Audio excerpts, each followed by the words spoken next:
পেঁপে গাছের মিলিবাগ বা ছত্রাক আক্রমণ গাছে লক্ষ্য করা যাচ্ছে। এরা দেখতে সাধারণত সাদা সাদা তুলার মতো। এর পাতা ও ডালের রস চুষে খেয়ে গাছকে দুর্বল করে ফেলে, ফলে পাতা ঝরে যায় এবং ডালপালা মরে যায়। এখানে গাছে আক্রমণ করেছে, পাশাপাশি ডালেও আক্রমণ করেছে।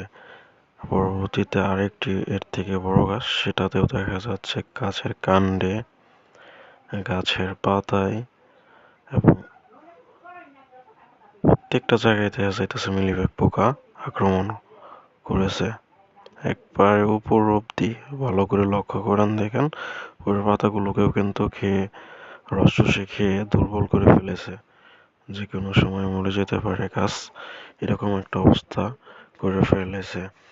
এই যে এই গাছটার উপরের পাতাগুলো নেই, পাতাগুলো মরে গেছে, গাছ এখন ধ্বংসের পথে।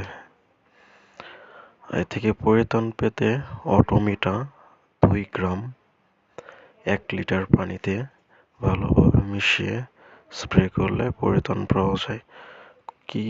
কত দ্রুত ট্রান্সমিশন হতে পারে ওই গাছগুলো থেকে এই একটি স্বাস্থ্যবান গাছ, এই গাছের আক্রমণ লক্ষ্য করা যাচ্ছে।